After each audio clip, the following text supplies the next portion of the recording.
la intención del Padre darse a conocer, y de inicio fue a través de Adán, como nosotros sabemos.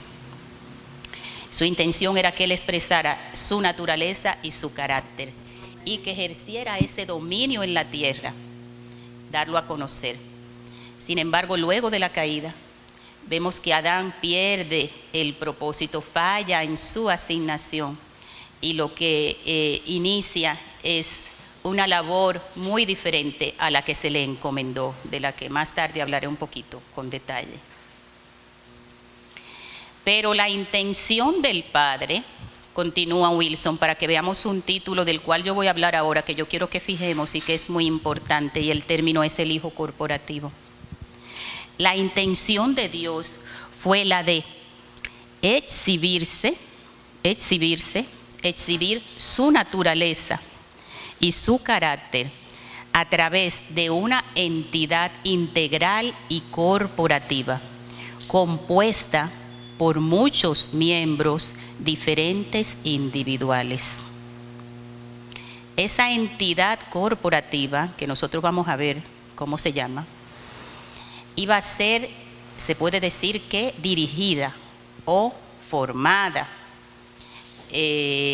facultada por un mismo espíritu, que es el quien atribuye funciones a cada parte de acuerdo a su voluntad.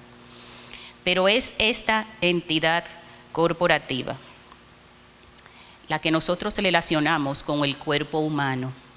El cuerpo humano es uno, pero tiene diferentes partes, y cada una de esas partes tiene una función, pero sigue siendo un cuerpo.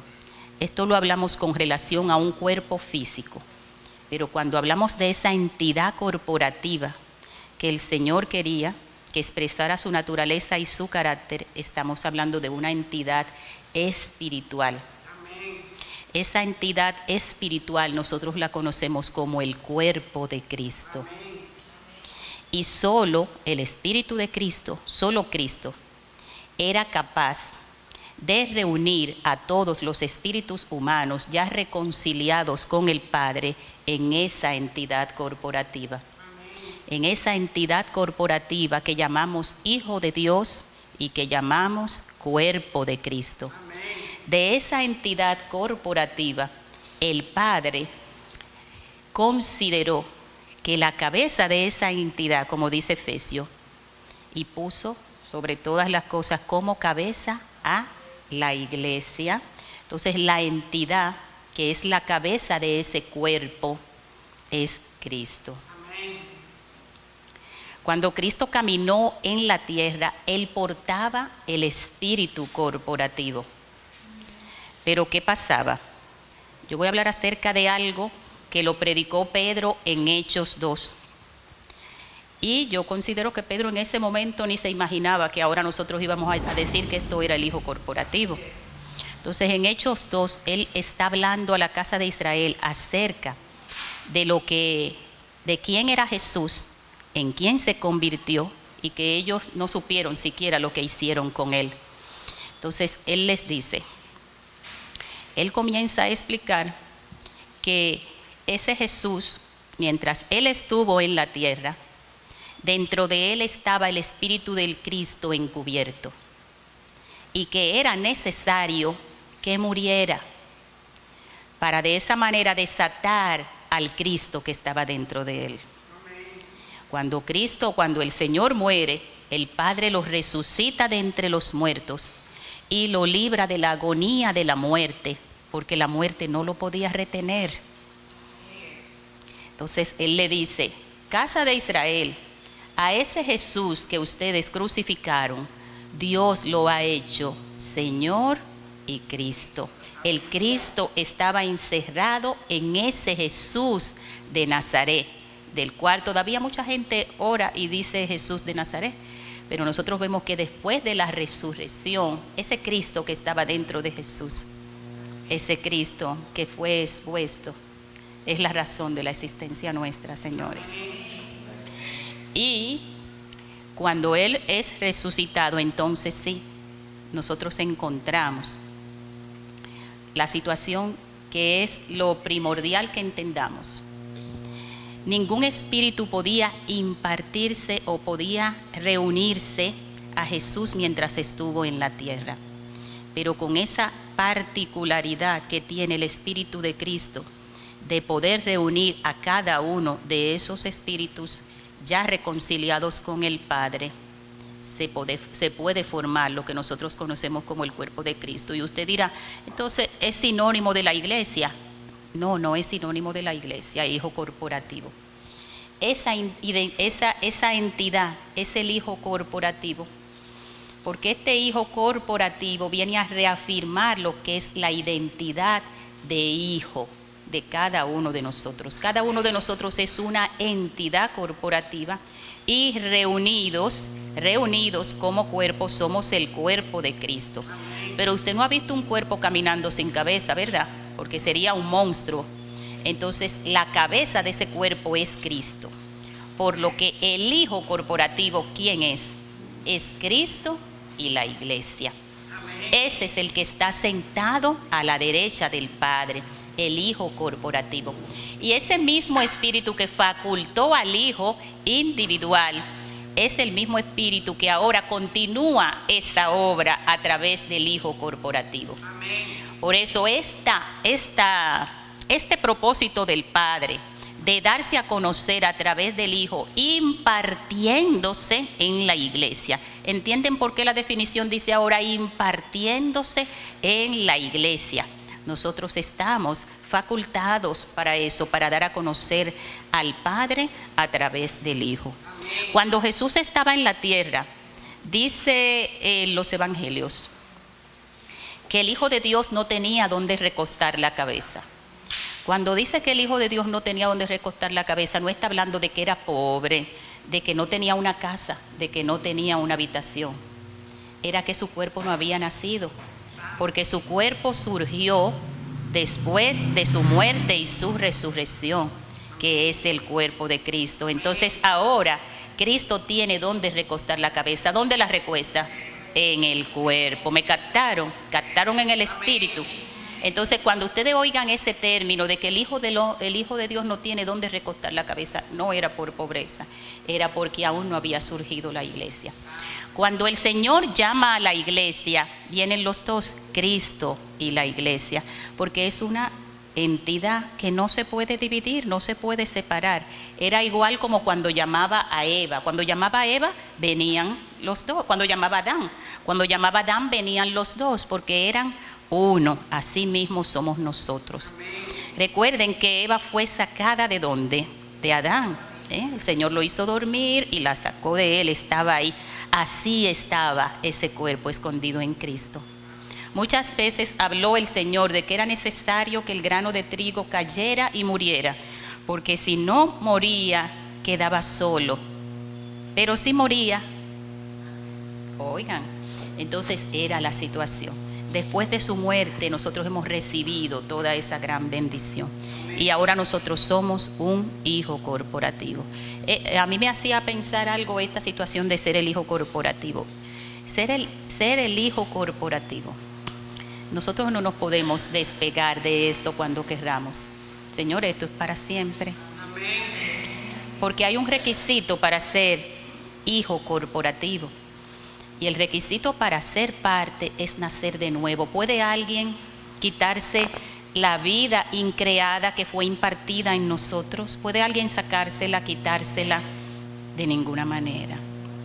La vida Zoe está en nosotros. La vida divina de Dios nos fue impartida. Como nueva creación no podemos volver para atrás. Entonces, aunque a usted no le guste alguien aquí, aunque a usted no le guste estar en el cuerpo, aunque a usted no le guste estar en la iglesia, tiene que conformarse, porque es imposible para nosotros estar separados. Cada entidad individual, corporativa que está ahí sentada es una. Nosotros somos uno. Estamos más que unidos a nuestras propias familias físicas. Yo estaba con mis hermanas, con mis sobrinos, con mi mamá, con todos ellos, pero la unidad de nosotros es incomparable con esa unidad. Nosotros somos uno. Vamos a continuar, Wilson. Vamos a ver varias cosas para llevar a cabo este propósito. ¿cómo podemos nosotros, si ya conocemos al Señor, darlo a conocer? Tenemos un primer punto con esto y el primer punto es predicando el Evangelio eterno. El Evangelio es eterno porque nace de un propósito eterno. ¿Usted cree que el propósito surgió después de la creación? El propósito eterno el Señor lo ideó después de la creación. El propósito eterno no surgió como un plan B porque Adán falló. El propósito eterno fue ideado mucho antes. Es decir, si Adán falló en su asignación, el propósito eterno debe cumplirse. Y nosotros impartiendo el Evangelio eterno, vemos que esta palabra que produce vida, este Evangelio eterno, nos da una certeza, y es la certeza no de lo que nosotros fuimos en Adán, sino la certeza de lo que nosotros somos en Cristo. De lo que nosotros somos ahora en Cristo.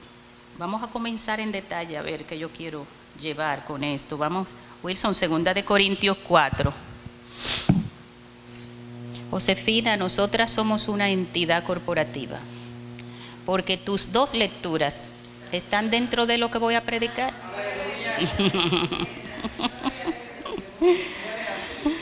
Segunda de Corintios 4. Vamos a comenzar desde el 1. Por lo cual, teniendo nosotros este ministerio, según la misericordia que hemos recibido, no desmayamos. Antes bien renunciamos a lo oculto y vergonzoso, no andando con astucia ni adulterando la palabra de Dios. Por el contrario, manifestando la verdad, nos recomendamos delante de Dios a toda conciencia humana. Pero si nuestro evangelio está aún encubierto, entre los que se pierden está encubierto. Esto es, entre los incrédulos, a quienes el Dios de este mundo les cegó el entendimiento, para que no les resplandezca la luz del evangelio de la gloria de Cristo, el cual es la imagen de Dios. No nos predicamos a nosotros mismos, sino a Jesucristo como Señor, y a nosotros como vuestros siervos por amor de Jesús. Porque Dios, que mandó que de las tinieblas resplandeciera la luz, es el que resplandeció en nuestros corazones para iluminación del conocimiento de la gloria de Dios en la faz de Jesucristo. Yo quiero que leamos las otras lecturas porque quiero hacer una síntesis de la idea que quiero llevar con relación a predicar. Entonces vamos a leer 2 de Pedro y yo voy a explicar entonces con detalle. 2 de Pedro 1. Tenemos también la palabra profética más segura, a la cual hacéis bien en estar atentos, como a una antorcha que alumbra en lugar oscuro hasta que el día amanezca y el lucero de la mañana salga en vuestros corazones. Están viendo términos parecidos en las dos lecturas, ¿verdad? La luz, la iluminación, el entendimiento y los corazones. Pero vamos a leer algo en Génesis 1:3. Que yo creo que nosotros no lo sabemos de memoria. Y dijo Dios, sea la luz. Cuando leemos Génesis 1:3 y vemos que dice Dios sea la luz, tenemos que ir irremediablemente a Juan 1, del 1 al 10, y vamos a leerlo. Y vamos a comenzar a exponer esto. Juan 1, del 1 al 10 dice: en el principio era el verbo estaba con Dios y el verbo era Dios. Este estaba en el principio con Dios. Todas las cosas por medio de él fueron hechas, y sin él nada de lo que ha sido hecho fue hecho. En él estaba la vida, y la vida era la luz de los hombres. La luz resplandece en las tinieblas, y las tinieblas no la dominaron. Vamos a pasar al 9. La luz verdadera que alumbra a todo hombre venía a este mundo. En el mundo estaba y el mundo fue hecho por medio de Él. Señores, cuando nosotros predicamos, vemos aquí una cosa. En primer lugar, vimos en la primera palabra que el evangelio estaba encubierto para quienes no podían, tenían una imposibilidad de recibir el evangelio. Estaba encubierto para los incrédulos. ¿Por qué? ¿Qué había hecho el enemigo con los incrédulos? Les puso un velo para que el evangelio, la luz del evangelio del Señor no iluminara sus corazones.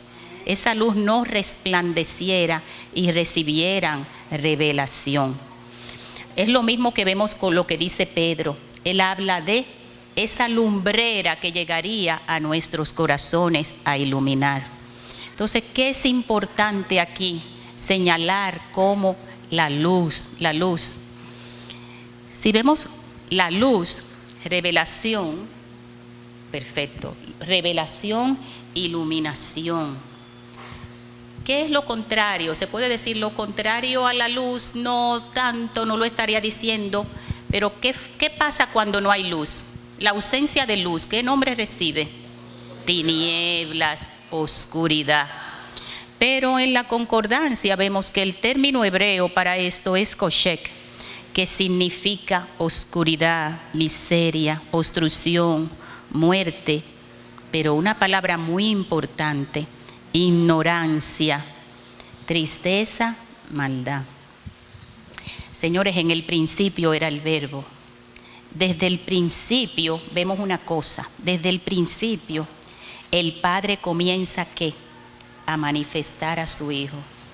Hay algo en la creación en Génesis 1:3, dice, sea la luz. ¿Usted cree que ese fue el sol que hizo el Padre en ese momento? No, las lumbreras fueron hechas el cuarto día. Cuando Él dice sea la luz, está exponiendo también a su Hijo. Por eso Cristo está desde el principio de la palabra, desde Génesis, Apocalipsis, todo nos habla de Cristo. Dice que en el principio Él fue expuesto como el verbo, esa palabra creadora. Pero al mismo tiempo, cuando habla del verbo en Juan, dice que en Él estaba la vida y esa vida era la luz de los hombres. Cristo fue presentado desde el inicio de la creación de varias maneras. Fue presentado como el verbo, que es la palabra, y quiero que me entiendan que la palabra no significa la Biblia, son dos cosas diferentes. La Biblia es una cosa y la palabra es el Señor, la palabra es Cristo. Entonces, Él fue expuesto como la palabra, que es el verbo, pero fue expuesto como la luz, una luz que traía la vida.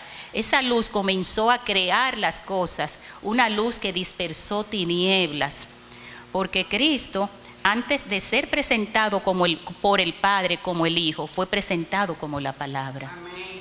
Y ustedes sabían que antes de ser presentado o de Cristo haber sido el verbo y exponerse como luz en el mundo, ya había sido un cordero. Había sido un cordero, ¿dónde? Antes de la fundación del mundo. Entonces vemos cómo el Padre viene desde el inicio de la creación dando a conocer al Hijo. Cristo es la palabra, el verbo. Cristo es la luz. Amén. Cristo es el Cordero. Desde el inicio de la creación vemos cómo comienza desde Génesis la expresión de Cristo, darse a conocer, dar a conocer a su Hijo. Y es necesaria que Cristo sea expuesto y presentado dando a conocer a su Hijo. Porque Él mismo decía que el que conoce al Hijo conoce al Padre. Cuando Cristo se expone, estamos recibiendo la revelación del Padre al mismo tiempo. Dice la palabra que Él es el resplandor de la gloria de Dios, la imagen misma de su sustancia. Cuando Felipe le dijo al Señor, muéstranos al Padre y nos basta, Él le dijo, pero Felipe, quien me ha visto a mí, ha visto al Padre. Entonces, esa revelación como la luz, cuando al principio de la creación, miren señores, diario vivimos a cada paso lo mismo que sucedía al principio de la creación. ¿Qué había al principio de la creación? Había desorden, las tinieblas estaban sobre la faz del abismo, el Espíritu se movía sobre la faz de las aguas. Pero ¿qué fue lo primero que comenzó a establecer el orden? La luz. Fue lo primero que el Padre dijo: sea la luz, la luz. ¿Y qué hizo esa luz? Esa luz fue dispersando tinieblas. Cuando nosotros predicamos el Evangelio, cuando nosotros llevamos al Señor el Evangelio eterno, las tinieblas que han sido puestas en cada persona deben ser dispersadas por esa luz. Cuando esa luz alumbra el corazón y esa iluminación que viene a revelar la gloria del Padre en el rostro de Cristo es recibida. Hasta que ese velo no es quitado, entonces nosotros nos vamos a cansar de hablar, de predicar, de llevar la palabra, y si el velo no es quitado, no puede recibirse la luz que iluminará nuestros corazones. Nosotros vemos que cuando Adán cae, dice la palabra que al comer del árbol del conocimiento del bien y el mal, sus ojos fueron abiertos. Pero los ojos que fueron abiertos no fueron los del espíritu, fueron los ojos del alma. Los ojos del espíritu Adán los tenía abiertos antes de la caída, pero al separarse espiritualmente del Padre, esos ojos quedaron cerrados. Esos son los ojos por los que Pablo ora y dice: alumbra los ojos de su entendimiento, porque ya nosotros no entendemos con el alma. El alma es la que porta el intelecto, ¿no? Cuando nosotros predicamos, si yo vengo a hablar aquí por lo que yo sé y por la facultad que el Señor me dio de inteligencia, ustedes no van a captar nada en el espíritu. Entonces, cuando nosotros predicamos, es lo que hemos recibido a través de esos ojos del entendimiento espiritual que han sido ahora abiertos. Entonces, cuando Adán, por eso Adán perdió la visión y la perspectiva de lo que había, para lo que él había sido creado, que era para mostrar la naturaleza y el carácter de Dios. ¿Por qué lo perdió? Porque sus ojos espirituales fueron cerrados y sus ojos del alma fueron abiertos, y él comenzó a juzgar por el alma. Entonces él perdió la visión, y Adán lo único que comenzó a hacer en esta tierra, ustedes saben lo que fue: a sobrevivir. Supervivencia. Adán ya no cumplió la asignación y el propósito. Entonces, es lo mismo que hace cada uno de nosotros cuando no actúa conforme a esa sabiduría que nosotros hemos recibido del Padre. Los que hemos nacido de nuevo no podemos actuar como Adán. Adán hizo toda una cultura, después de haber caído, inició toda una cultura. Y recuerden que él había comido de un árbol que se llamaba ¿cómo? Del conocimiento. Pero esa sabiduría venía ¿de quién? Esa sabiduría no era la que venía de Dios. Esa era la sabiduría que llama Santiago posteriormente como una sabiduría animal, terrenal y diabólica. Ninguno de nosotros puede actuar en esa sabiduría siendo una nueva creación, porque la sabiduría que nosotros tenemos, ¿en quién están escondidos todos los secretos, todos los misterios? ¿Dónde está escondida la sabiduría? Está escondida en Cristo y en Dios. Entonces, esa es la sabiduría. El don del Espíritu Santo como sabiduría. Recuerden que la sabiduría es un don del Espíritu. Entonces, esa es la sabiduría desde la cual nosotros debemos actuar. A veces permanece en nosotros como un vestigio de la antigua naturaleza ese actuar en una sabiduría terrenal, animal y diabólica. Ustedes lo han visto, hay gente que tiene una astucia tremenda, todo se lo sabe. Rompen brazos, como yo digo. ¿Por qué? Porque después de la caída, Adán lo único que hizo fue sobrevivir, supervivencia, sobrevivir fue lo único que pudo hacer Adán después de la caída. Entonces, señores, Adán ya no puede seguir surgiendo en nosotros cuando quiere, porque ¿dónde está Adán? Adán fue crucificado. Los vestigios de la antigua naturaleza deben desaparecer en nosotros. Cuando nosotros nos vayamos dando cuenta, oye, pero qué astuta yo soy, yo me la sé todita. Estoy actuando en una sabiduría terrenal y diabólica. Renunciemos a eso, para que el Espíritu Santo entonces, que está en nosotros, no tenemos que pedirlo para que nos dé eso, dentro de nosotros, ese sello, ese Espíritu Santo, entonces haga brotar esa sabiduría que viene de Dios, esa sabiduría que nos llevará a su conocimiento. Amén. Me están captando, porque yo creo que yo siento que lo que estoy hablando es como fuertecito, y yo no sé, yo quiero palabras del Espíritu Santo para dar a entender Cosas que están captadas. Yo quisiera que ustedes han recibido.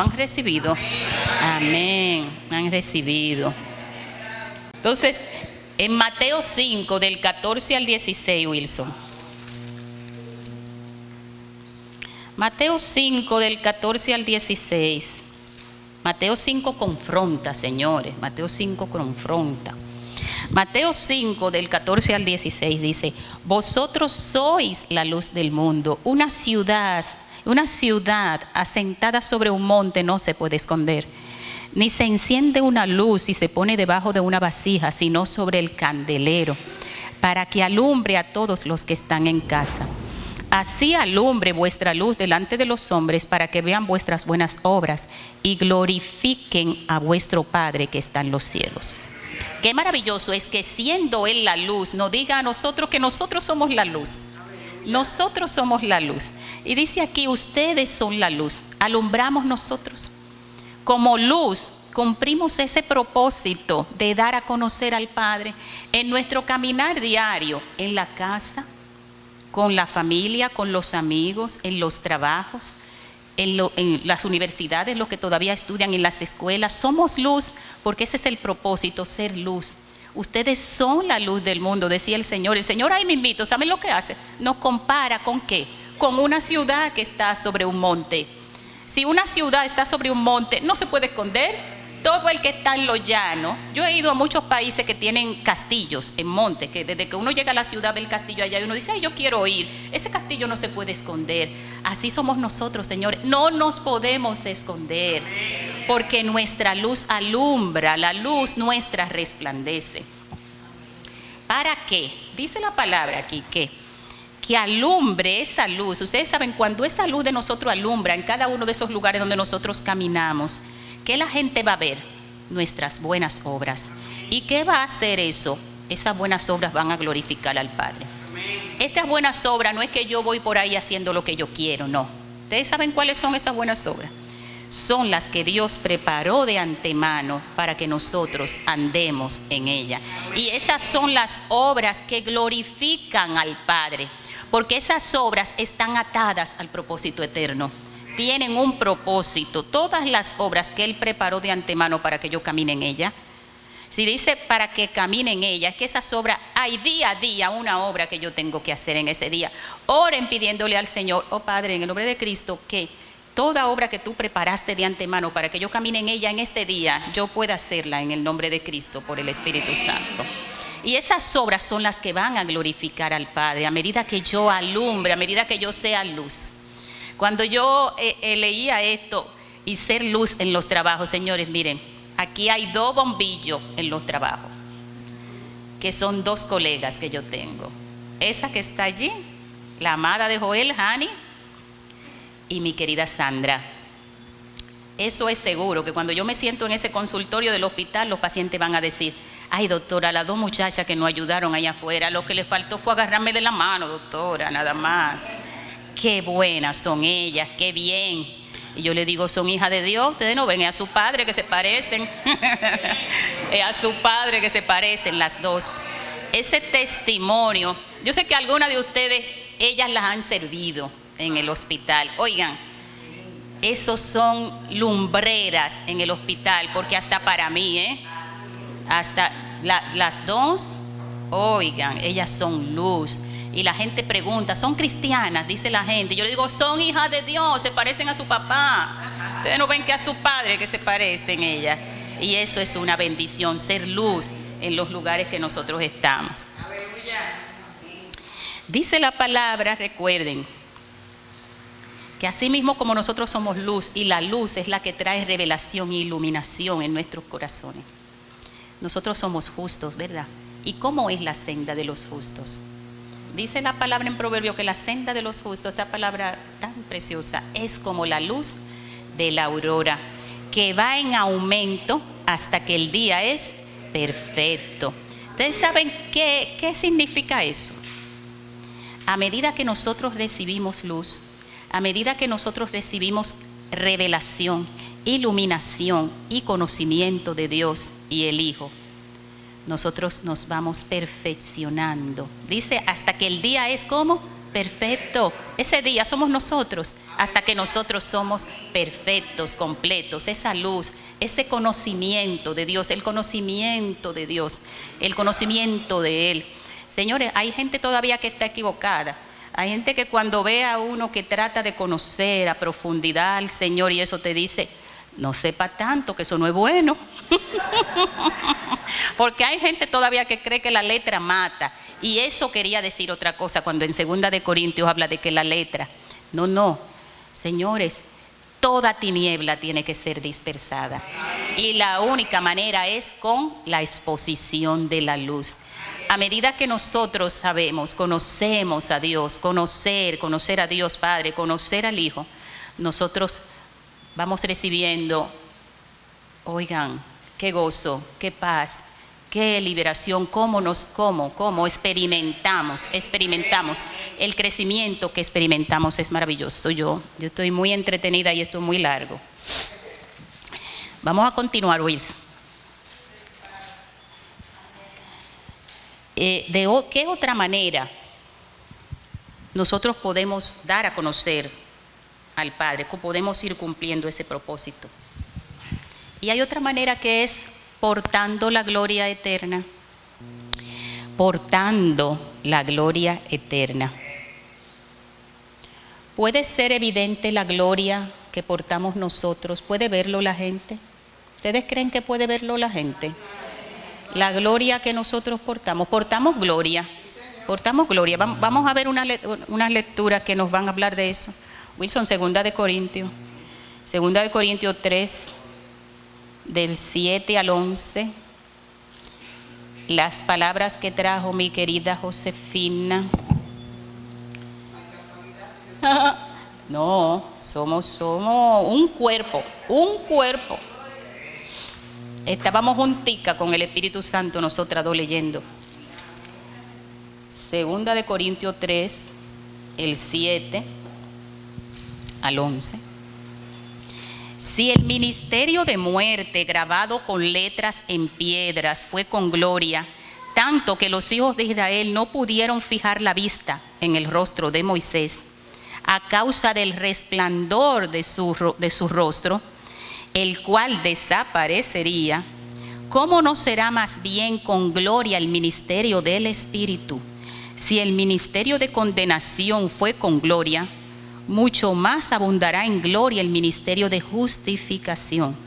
Porque aún lo que fue glorioso no es glorioso en este respecto en comparación con la gloria más eminente. Si lo que perece tuvo gloria, mucho más glorioso será lo que permanece. Señores, cuando Moisés iba al monte, cuando él bajaba, tenía que ponerse algo, un velo, taparse el rostro, porque tenían hasta miedo, tenían ellos miedo de verlo, porque la gloria del Señor se manifestaba tanto, venía como con un resplandor, como le hemos explicado nosotros, los que aquí enseñamos. Venía que así era, que probablemente era Adán. Adán tenía una gloria que lo cubría, que se le veía, porque ni siquiera se daba cuenta que estaba desnudo. Entonces, él llegaba con ese resplandor en ese rostro. Pero estamos hablando de Moisés en Antiguo Pacto. Entonces, si esa gloria era así de fuerte, señores, una cosa tremenda, pero desapareció, el resplandor se le quitó, a medida que él fue caminando, el resplandor se le quitó. Si esa era la gloria que portaba el ministerio de condenación, ¿cuánto mayor es la gloria que nosotros tenemos del ministerio del Espíritu de justificación? ¿Cuál es la gloria que nosotros tenemos, señores? Tenemos una gloria. Quizá cuando estemos, cuando Cristo sea aún más formado en nosotros, cada uno de nosotros podrá verse esa gloria hasta con estos ojos. Más aún en este ministerio de justificación sería esa gloria. Y miren si portamos, ustedes sabían que portamos gloria. A veces uno no sabe lo que tiene. Ahí mismo en el 4, en 2 de Corintios dice, pues esta leve tribulación momentánea produce en nosotros un cada vez más excelente y eterno peso ¿de qué? De gloria. Oigan lo que dice ahí, después de que venía ese peso de gloria que nosotros tenemos, va aumentando, va aumentando. Y después de que aumentaba ese peso de gloria, en este caso, después de la tribulación, después de la crisis. Señores, en toda la palabra, después de la crisis, durante las crisis, el Padre respondía con una revelación de Cristo. Porque ¿de dónde usted cree que venía esa gloria después de la tribulación? De la revelación de Cristo que se recibía después de esa crisis. Yo le voy a dar ejemplo para que ustedes entiendan. Abraham estaba viviendo una crisis. Abraham tenía que defender a su sobrino Lot en la situación que se encontraba en ese tiempo. Y cuando Abraham venía caminando de la derrota de Kedorlaomer, era el rey principal, y otros reyes, ¿quién se le aparece? ¿Alguno ha leído eso y sabe quién se le apareció después, justo después de esa crisis? Viene de derrotar a esos reyes, se le apareció Melquisedec. ¿Quién es Melquisedec? Prefigura de Cristo, figura de Cristo. Entonces, ¿qué vemos aquí? Después de una gran crisis y una revelación y una tribulación que aparece, una revelación de Cristo. Tenemos muchos ejemplos, señores. Miren, en el desierto, cuando fueron mordidos por serpiente, porque el pueblo se estaba quejando, lo que no le gustaba al Señor, esa quejadera del pueblo. El pueblo se quejaba y ellos fueron mordidos por serpiente y estaban muriendo. ¿Qué le dice Moisés? ¿Qué le dice el Señor a Moisés? Hazte una serpiente, ya tú sabes, que resplandezca. Y él hizo una serpiente de bronce y que la elevara. Y todo el que mirara la serpiente, ¿a quién presentaba? ¿De quién era esa sombra? Recuerden que el Antiguo Testamento es sombra, tipo y figura. Todo lo que vemos venía a ser ahora la esencia, la realidad de lo que nosotros estamos viviendo, ¿verdad? ¿Quién era esa serpiente de bronce? ¿A quién representaba?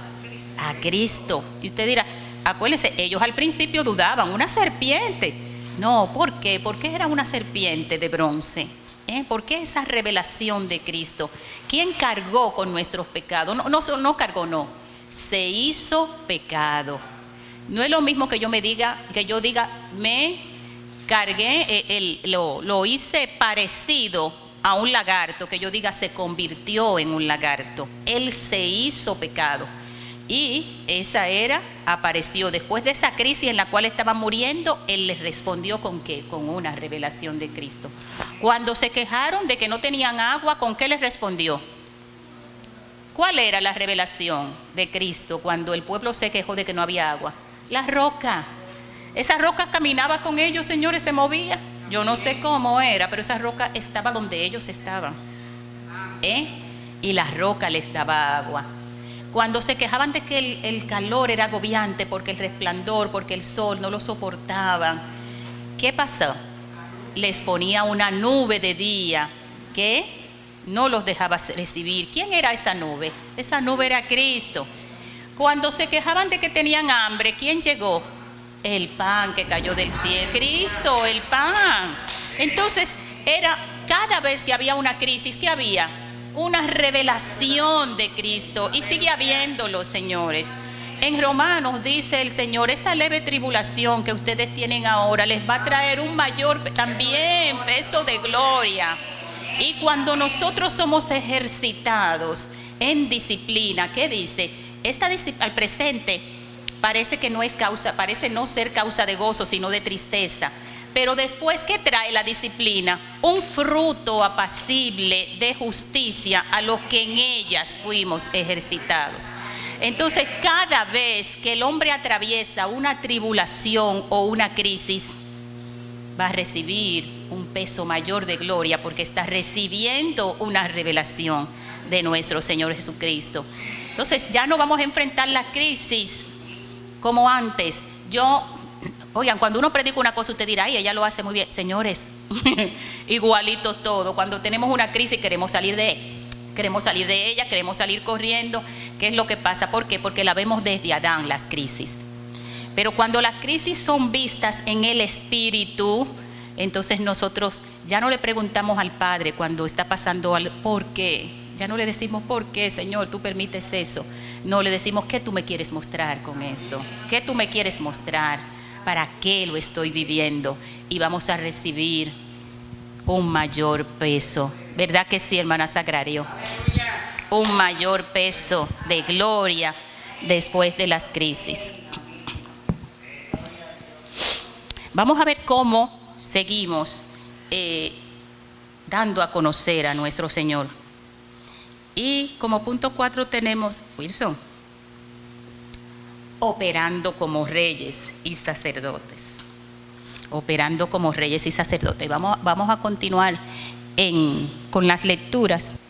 Mateo 8 del 23 al 27. En Mateo 8 del 23 al 27 vemos una lectura muy conocida de nosotros, del Señor. Dice, entró él en la barca y sus discípulos lo siguieron. Y se levantó en el mar una tempestad tan grande que las olas cubrían la barca, pero él dormía. Se acercaron sus discípulos y lo despertaron diciendo, Señor, sálvanos que perecemos. Él les dijo, ¿por qué teméis, hombres de poca fe? Entonces, levantándose, reprendió a los vientos y al mar, y sobrevino una gran calma. Los hombres maravillados decían, ¿qué hombre es este que aún los vientos y el mar lo obedecen? ¿Quiénes creen que nosotros somos reyes? No lo digo yo, lo dice la palabra. Cuanto más reinarán en vida, dice Romanos 5, los que reciben la abundancia de la gracia y el don de la justicia. Es en vida, no dice que cuando nos vayamos para el cielo. Todavía hay gente aquí que habla de irse para el cielo. Reinarán en vida, nosotros somos reyes. Adán fue hecho un rey, señores. Adán no era. Lo que pasa es que los muñequitos y la película Hollywood nos han hecho tener una imagen que tenemos que borrarnos de Adán. No, señores, Adán no era un hombrecito buen mozo. Y ya, no. Adán era todo un rey que gobernaba. Señores, si Adán le puso nombre a todos los animales, Adán se podía sumergir en el agua, supóngalo, y ver hasta el fondo del mar y decir, eso es una estrella de mar, así la voy a llamar, esto lo voy a llamar un erizo. ¿Cómo lo hizo? ¿Cómo lo hizo? Él tenía autoridad sobre, así como el Señor, sobre fuerzas naturales, sobre la naturaleza, sobre los animales y eso. Yo me doy cuenta, señores, a veces, miren, yo veo un lagarto, yo soy sumamente miedosa, sobre todo de los lagartos que son transparentes. Pero al mismo tiempo que yo salgo corriendo, el lagarto también sale corriendo. Yo le tengo miedo y el lagarto me tiene miedo a mí. Sin embargo, sí, pero él sometía, Adán tenía todo lo obedecía a él, todo lo obedecía.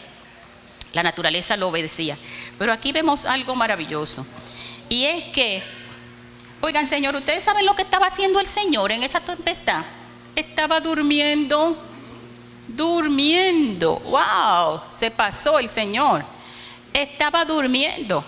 Y ellos volviéndose locos con la tempestad. Pero, Señor, ¿y qué te pasa? Despiértate. ¿Y qué fue lo único que hizo? El Señor fue a ejercer ¿qué? Su autoridad desde el punto de vista que era rey, gobernante de la creación. Esa facultad que tenía Adán de ser rey, la perdió y fue restaurada por nuestro Señor. Por eso dice ahí, restauró la posición de gobierno. Lo único que se paró y dijo fue, reprendió al mar y reprendió al viento. Oigan, reprendió al mar y reprendió al viento. Y después que los reprendió, ¿qué ocurrió? Lo obedecieron, la calma, porque estaba ejerciendo el gobierno. Para los militares eso se llama pacificación, señores. Pacificación es que usted le quite autoridad al que está produciendo el desorden. Y después de eso viene ¿qué? La paz, ¿verdad? Esa facultad es una facultad de reyes. Cuando Él devuelve esa facultad. Por eso dentro de estas cosas que explicamos aquí, que vemos cómo se ejerce lo de ser rey, ahí ponemos un título que es estableciendo el estándar del cielo en las naciones.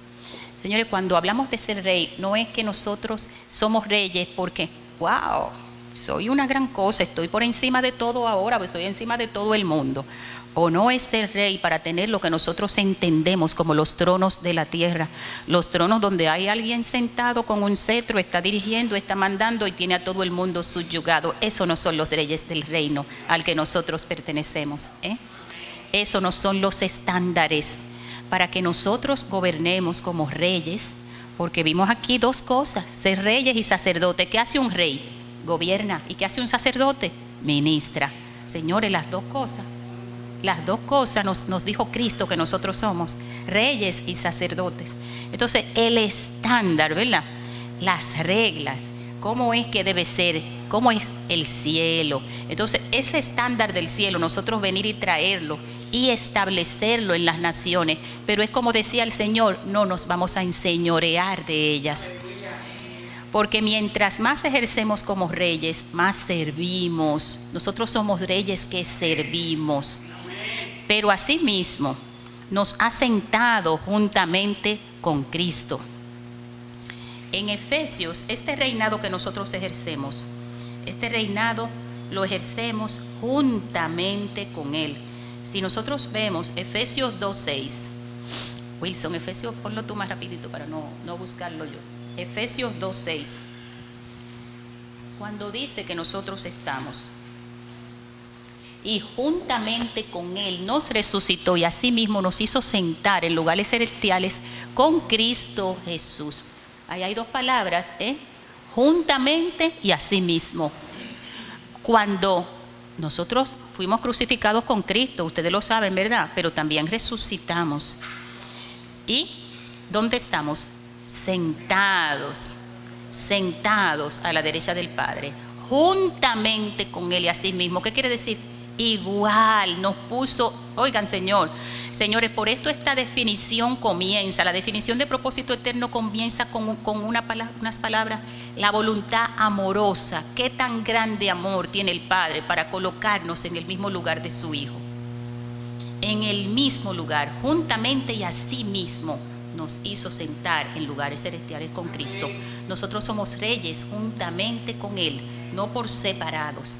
Porque la iglesia, nosotros, el cuerpo, no es una entidad autónoma. Nosotros no nos gobernamos, señores. Por eso yo no puedo traer, y ustedes, bueno, la cabeza de nosotros aquí en la iglesia que nos dirige el pastor, no hace lo que él quiere, él hace lo que el Espíritu le dice. Esta es la directriz, esto es lo que nosotros vamos a hacer. No somos una entidad autónoma. No nos expresamos a nosotros mismos, no nos enseñamos a nosotros mismos. Como decía Pablo, no nos predicamos a nosotros mismos.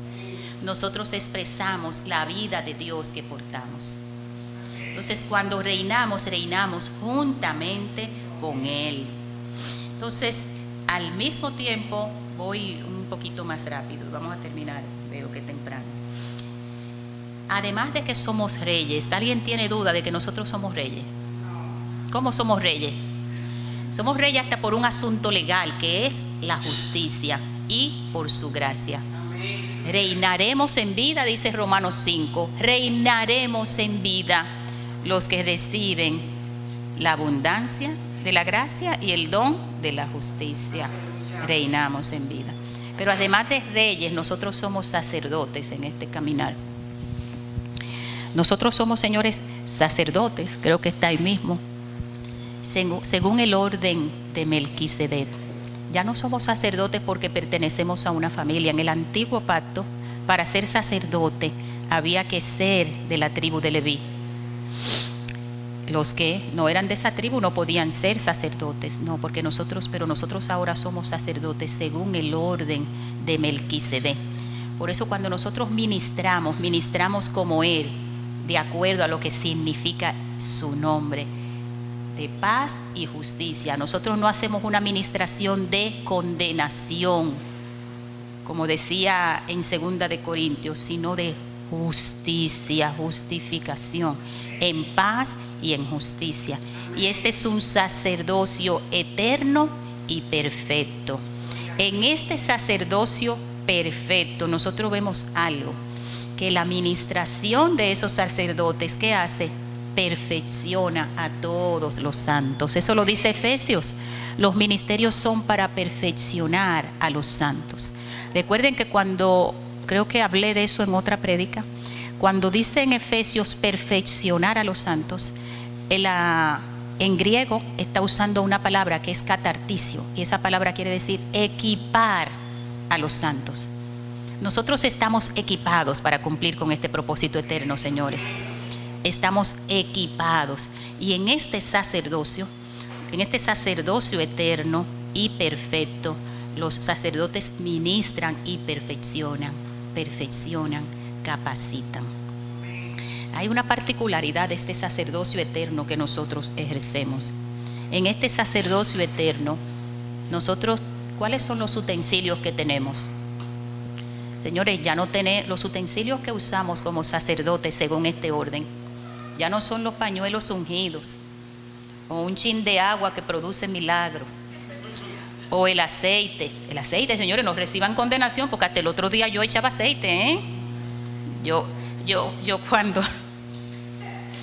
cuando yo dirigía la unidad de COVID del hospital, tenía un grupito de compañeras cristianas, enfermeras, que podíamos entrar a la unidad, porque ahí no se podía entrar a orar como van ustedes a orar a los hospitales, porque ahí nadie quería meterse. Nosotros nos disfrazábamos de astronauta y entrábamos para allá. Y ahí cogí una de las muchachas cristianas, me dice: vamos a ungir esta unidad, doctora, porque aquí los pacientes no están durmiendo, de que viendo cosas de noche, pues vamos a ungir la unidad.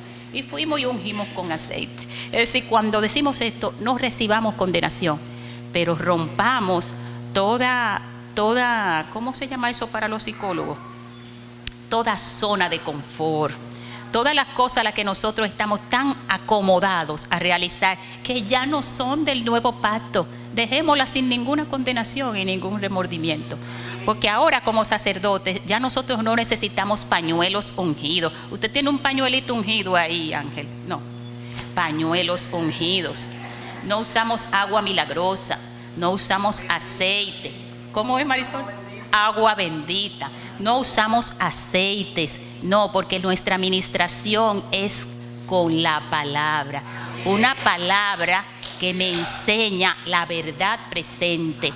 Una palabra que ministramos y les hacemos entender a la gente lo que el Señor nos ha concedido. No nos dice quiénes fuimos en Adán. Esta no es una palabra de condenación. Esta es una palabra que ministramos que dice quiénes somos en Cristo. Y todo lo que se nos ha otorgado y la posición en la cual hemos sido colocados. Pero también es un sacerdocio en el que no vamos una sola vez al año, señores. En el antiguo pacto el sacerdote entraba una vez al año por los pecados del pueblo. Él solo podía entrar, porque el pueblo no era. Él solo, pero ya no, nosotros no tenemos un día para ministrar.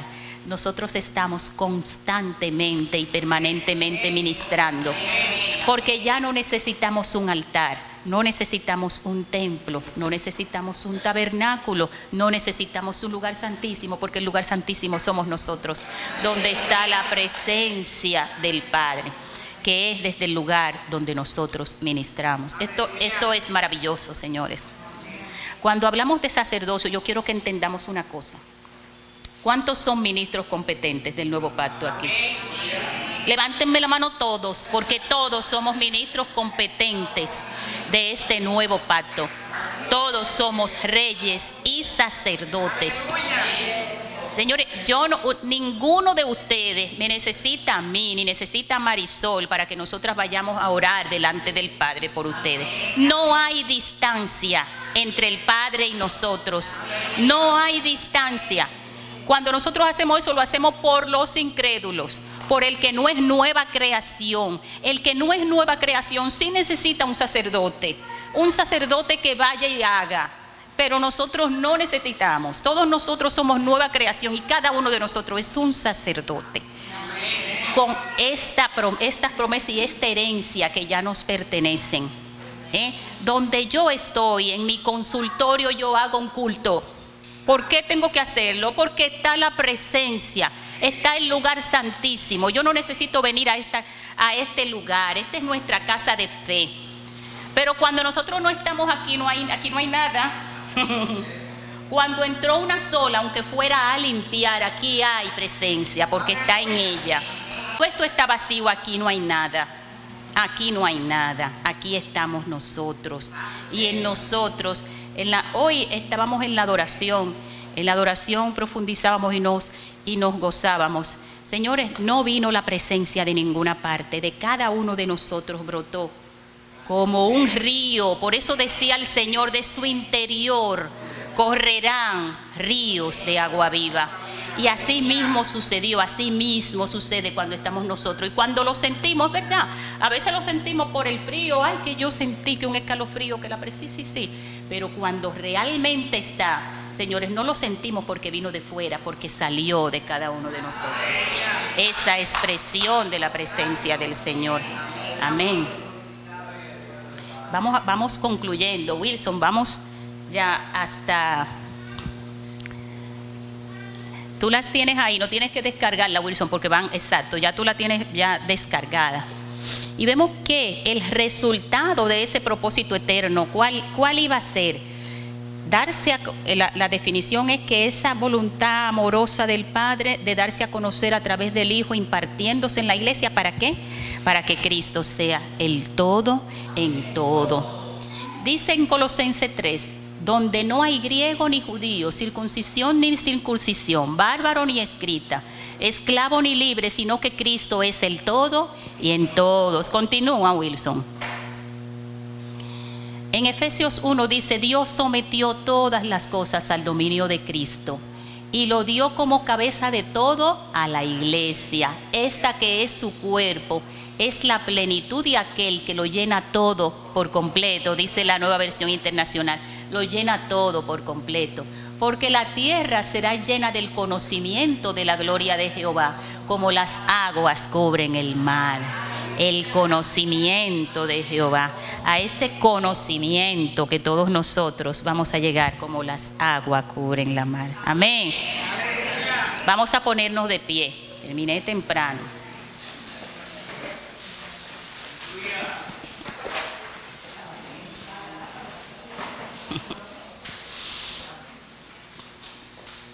Cuán maravilloso es el Señor. Cuántas cosas nos han sido otorgadas a nosotros y no sabemos.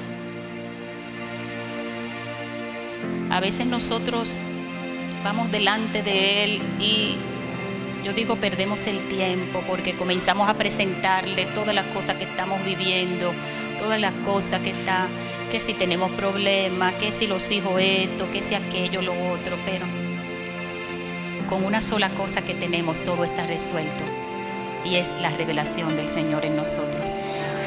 De igual manera como fue la revelación de Cristo en cada vez que había una crisis y el Padre respondía con esa revelación de Cristo, igualmente sigue sucediendo en nuestras vidas. Ante toda carencia el Padre sigue diciendo, yo te puse ahí un proveedor, Cristo es tu proveedor. El que está enfermo, yo te puse un sanador, Él es tu sanador. Él llevó todas tus enfermedades.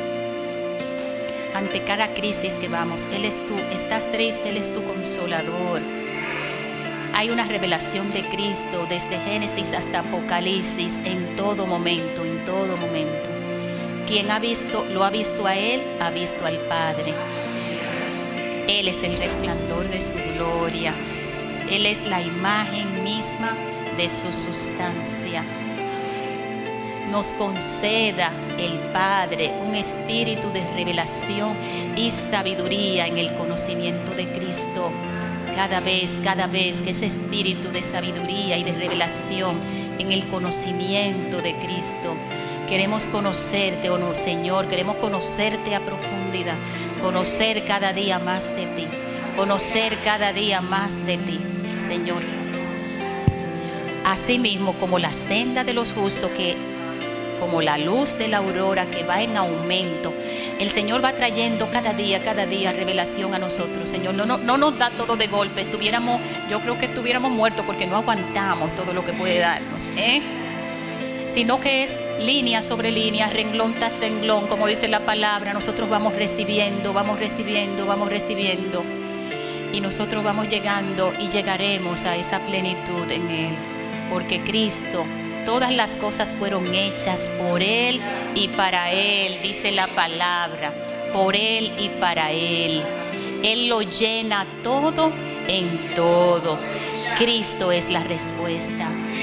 Cristo es la respuesta. Amén. Yo le doy gracias al Señor por esta mañana. Nosotros mismos nos encomendamos a la palabra de su gracia.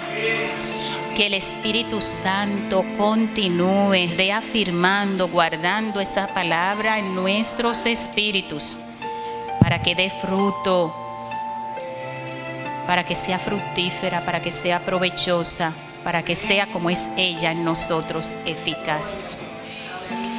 Gracias, Padre, por esta mañana hermosa, Señor. Gracias por mantener esa unidad del cuerpo. Nosotros todos que somos uno, somos tu Hijo, el Hijo corporativo.